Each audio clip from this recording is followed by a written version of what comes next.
Bad boys ride or die. Hollywood ಅಲ್ಲಿ one of the biggest hero ಆಗಿರೋ Will Smith and Martin Lawrence main lead role ನಲ್ಲಿ ಕಾಣಿಸ್ಕೊಂಡಿದ್ದಾರೆ. ಈ ಬ್ಯಾಡ್ boys film series ಅಲ್ಲಿ ಇದು 4ನೇ ಮೂವಿ. ಫಸ್ಟ್ ಬ್ಯಾಡ್ ಬಾಯ್ಸ್ 1995ರಲ್ಲಿ ರಿಲೀಸ್ ಆಗಿತ್ತು. ಬ್ಯಾಡ್ ಬಾಯ್ಸ್ 2 2003ರಲ್ಲಿ, ಬ್ಯಾಡ್ ಬಾಯ್ಸ್ ಫಾರ್ ಲೈಫ್ 2020ರಲ್ಲಿ ಅಂಡ್ ಈ ವರ್ಷ 2024ರಲ್ಲಿ bad boys ride or die release ಆಗಿತ್ತು. ಸೊ ಈ 4th ಮೂವಿ ನೋಡಬೇಕು ಅಂದ್ರೆ ಮಿಕ್ಕಿದ 3 ಮೂವೀಸ್ನು ನೋಡ್ಬೇಕಾ ಅಂತ ಕೇಳೋದಾದ್ರೆ ಅವಶ್ಯಕತೆ ಇಲ್ಲ. ಯಾರಿಗೆ ಬೇಕಾದ್ರೂ ಆರಾಮಾಗಿ ಅರ್ಥ ಆಗ್ಬಿಡುತ್ತೆ ಈ ಮೂವಿ. ಇನ್ನು ಈ ಮೂವಿ ಥಿಯೇಟರ್ ಅಲ್ಲಿ ರಿಲೀಸ್ ಆಗಿ ಬ್ಲಾಕ್ ಬಸ್ಟರ್ ಆಗಿತ್ತು. ಅವ್ರು ಹಾಕಿದ ಬಡ್ಜೆಟ್ $100 ಮಿಲಿಯನ್, ಬಾಚ್ಕೊಂಡಿದ್ದು $388 ಮಿಲಿಯನ್. ಒಳ್ಳೆ ಕಲೆಕ್ಷನ್ನೇ ಮಾಡಿತ್ತು. ಸೊ ಈ ಆಕ್ಷನ್ ಕಾಮಿಡಿ ಡ್ರಾಮಾದಲ್ಲಿ ಏನ್ ಚೆನ್ನಾಗಿದೆ ಏನ್ ಚೆನ್ನಾಗಿಲ್ಲ ಅಂತ ತಿಳ್ಕೊಳಕ್ ಮುಂಚೆ ನೀವಿನ್ನು ಈ ಚಾನಲ್ನ ಸಬ್ಸ್ಕ್ರೈಬ್ ಆಗಿಲ್ಲ ಅಂದ್ರೆ ಸಬ್ಸ್ಕ್ರೈಬ್ ಮಾಡ್ಕೊಂಡು ಸಪೋರ್ಟ್ ಮಾಡಿ. ಅಂಡ್ ಡೈರೆಕ್ಟ್ ಆಗಿ ಪ್ಲಾಟ್ ವಿಷಯಕ್ಕೆ ಬರೋದಾದ್ರೆ, ಪೊಲೀಸ್ ಕ್ಯಾಪ್ಟನ್ ಆಗಿದ್ದ ಕಾಂಡರ್ಡ್ ಹಾವರ್ಡ್ನ ಯಾರೋ ಕೊಲೆ ಮಾಡ್ತಾರೆ ಅಂಡ್ ಅವರು ಡ್ರಗ್ ಕಾರ್ಟಲ್ಸ್ ಜೊತೆ ಲಿಂಕ್ ಆಗಿದ್ದಾನೆ ಅಂತ ಪೊಲೀಸ್ ಅವ್ರಿಗೆ ಫ್ರೇಮ್ ಮಾಡ್ಬಿಡ್ತಾರೆ.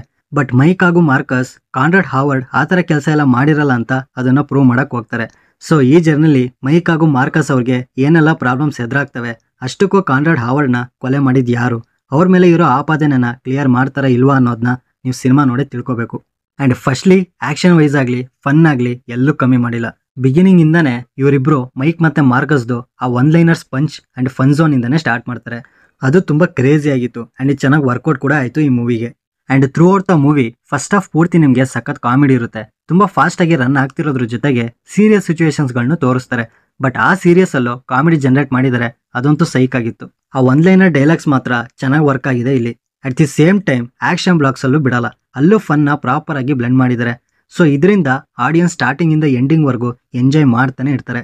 ಇನ್ನ ಈ ಕಾಮಿಡಿ ವಿಷಯದಲ್ಲಿ ಮೇನ್ ಮಾರ್ಕಸ್ ಕ್ಯಾರೆಕ್ಟರ್, ಈ ಮೂವಿಲಿ ಮೈಕ್ ಕ್ಯಾರೆಕ್ಟರ್ಗಿಂತ ಈ ಕ್ಯಾರೆಕ್ಟರ್ ತುಂಬಾ ಇಷ್ಟ ಆಯ್ತು. ಆ ಎಕ್ಸ್ಪ್ರೆಷನ್ಸ್ ಆಗ್ಲಿ ಬಾಡಿ ಲ್ಯಾಂಗ್ವೇಜ್ ಆಗ್ಲಿ ತುಂಬಾ ನಗು ಬರ್ಸುತ್ತೆ. ಅಂಡ್ ಇವರಿಬ್ರು ಕಾಂಬಿನೇಷನ್ ನ ಪ್ರಾಪರ್ ಆಗಿ ಯೂಸ್ ಮಾಡ್ಕೊಂಡಿದ್ದಾರೆ. ಅಂಡ್ ಇದ್ರ ಜೊತೆಗೆ ಇಂಟರ್ವಲ್ ಸೀನ್ ಒಂಥರ ಅನ್ಎಕ್ಸ್ಪೆಕ್ಟೆಡ್ ಅಂತಾನೆ ಹೇಳ್ಬೋದು. ಈ ಫಸ್ಟ್ ಹಾಫ್ ಪೂರ್ತಿ ನಿಮ್ಗೆ ಎಂಟರ್ಟೈನ್ ಫುಲ್ ಮೀಲ್ಸ್ ತರ ಇರುತ್ತೆ. ಇನ್ನ ಸೆಕೆಂಡ್ ಹಾಫ್ ಅಲ್ಲಿ ತುಂಬಾ ಆಕ್ಷನ್ ಸೀಕ್ವೆನ್ಸ್ ಇರುತ್ತೆ. ಬಟ್ ಆ ಆಕ್ಷನ್ ಅಲ್ಲೂ ನಿಮಗೆ ಮಧ್ಯ ಫನ್ ಜನರೇಟ್ ಮಾಡ್ತಾನೆ ಇರ್ತಾರೆ. ಇನ್ನ ಈ ಆಕ್ಷನ್ ಸೀನ್ ಅಲ್ಲಿ FPP ಮೋಡ್ ಇರುತ್ತೆ, ಅದನ್ನ ಚೆನ್ನಾಗಿ ತೋರಿಸಿದ್ದಾರೆ. ಪಬ್ಜಿ ಮತ್ತೆ ವ್ಯಾಲರೆಂಟ್ ಆಡೋರಿಗೆ ಈ FPP ಬಗ್ಗೆ ಗೊತ್ತೇ ಇರುತ್ತೆ. ಆ ಪಾರ್ಟ್ ಯುನಿಕ್ ಆಗಿತ್ತು. ಅಲ್ಲಿ ಕ್ಯಾಮ್ರಾ ವರ್ಕ್ ಸಖತ್ತಾಗಿತ್ತು. ಅಂಡ್ ಕ್ಲೋಸ್ ಕಾಂಬ್ಯಾಕ್ಟ್ ಆಕ್ಷನ್ ಕೂಡ ಇರುತ್ತೆ, ಅಂದ್ರೆ ಕ್ಲೋಸ್ ರೇಂಜ್ ಅಲ್ಲಿ ಶೂಟಿಂಗ್ ನಡೆಯುತ್ತೆ. ಅದು ಕೂಡ ತುಂಬಾ ಚೆನ್ನಾಗಿತ್ತು. ಅಂಡ್ ಸಿನಿಮಾ ಮುಗಿದ್ಮೇಲೆ ಒಂದು ಪಾರ್ಕ್ ಅಲ್ಲಿ ಫ್ಯಾಮಿಲಿ ಟೈಮ್ ಸೀನ್ ಹಾಕ್ತಾರೆ, ಅಲ್ಲೂ ಕಾಮಿಡಿ ಜನರೇಟ್ ಮಾಡಿದ್ದಾರೆ.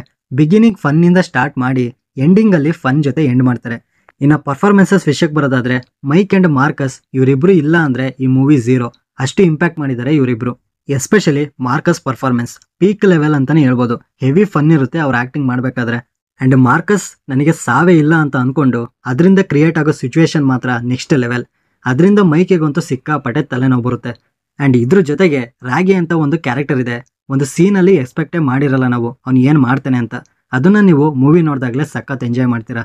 ಇನ್ನು ಮಿಕ್ಕಿದ ಆಕ್ಟರ್ಸ್ ಎಲ್ಲ ಅವರಿಗೆ ಕೊಟ್ಟಿರೋ ರೋಲ್ನ ಡೀಸೆಂಟ್ ಆಗಿ ಚೆನ್ನಾಗಿ ಮಾಡಿದ್ದಾರೆ. ಇನ್ನು ಟೆಕ್ನಿಕಲ್ ವಿಷಯಕ್ಕೆ ಬರೋದಾದ್ರೆ, visuals, cinematography, camera work, editing, production values, VFX ಎಲ್ಲ ಎಕ್ಸಲೆಂಟ್ ಆಗಿದೆ. ಇನ್ನು BGM ಚೆನ್ನಾಗಿದೆ ಅಂಡ್ ಬ್ಯಾಡ್ ಬಾಯ್ಸ್ ಸಾಂಗ್ಸ್ ಕೂಡ ಚೆನ್ನಾಗಿತ್ತು. ಸೊ ಓವರ್ ಆಲ್ ಮೂವಿ ಚೆನ್ನಾಗಿದೆ. ಒಳ್ಳೆ ಕಾಮಿಡಿ ವಿತ್ ಆಕ್ಷನ್ ನ ನೋಡಬೇಕು ಅನ್ಕೊಂಡಿರೋರು ಈ ಮೂವಿನ ಟ್ರೈ ಮಾಡಿ. ಡೆಫಿನೆಟ್ಲಿ ವರ್ತ್ ವಾಚಿಂಗ್ ಈ ಮೂವಿ. ಅಂಡ್ ಇದರಲ್ಲಿ ಸ್ವಲ್ಪ ಎಕ್ಸ್ಪೋಸಿಂಗ್ ಸೀನ್ ಇರುತ್ತೆ, ಬಟ್ ಇದು ಜಾಸ್ತಿ ಏನಿರಲ್ಲ. ಆದ್ರೂ ಫ್ಯಾಮಿಲಿ ಜೊತೆ ನೋಡೋದು ಬಿಡೋದು ನಿಮಗೆ ಬಿಟ್ಟಿದ್ದು. ಬಟ್ ಫ್ರೆಂಡ್ಸ್ ಜೊತೆ ನೋಡಿದಾಗ ಸಿಕ್ಕಾಪಟ್ಟೆ ಎಂಜಾಯ್ ಮಾಡ್ತೀರಾ. ಇನ್ನು ಈ ಮೂವಿ ನಿಮಗೆ ಅಮೆಝಾನ್ ಪ್ರೈಮ್ ನಲ್ಲಿ ಇಂಗ್ಲಿಷ್, ಹಿಂದಿ, ತಮಿಳ್, ತೆಲುಗು ಲ್ಯಾಂಗ್ವೇಜಸ್ ಅಲ್ಲಿ ಅವೈಲೇಬಲ್ ಇದೆ. ಬೇಜಾರೇನಂದ್ರೆ ಕನ್ನಡದಲ್ಲಿ ಡಬ್ ಮಾಡಿಲ್ಲ. ಬಟ್ ನಿಮಗೆ ಇದರಲ್ಲಿ ಯಾವ ಲ್ಯಾಂಗ್ವೇಜ್ ಜಾಸ್ತಿ ಬರುತ್ತೆ ಅದರಲ್ಲೇ ನೋಡಿ, ತುಂಬಾನೇ ಎಂಜಾಯ್ ಮಾಡ್ತೀರಾ. ಅಂಡ್ ಈ ಮೂವಿಗೆ ನಾನು ಕೊಡೋ ರೇಟಿಂಗ್ 10ಗೆ 7. ಆಲ್ರೆಡಿ ನೀವೇನಾದ್ರೂ ಈ ಸಿನಿಮಾನ ನೋಡಿದ್ರೆ ನಿಮಗೇನು ಅನ್ನಿಸ್ತು ಅನ್ನೋದನ್ನ ಕಮೆಂಟ್ ಬಾಕ್ಸ್ ಅಲ್ಲಿ ತಿಳಿಸಿ.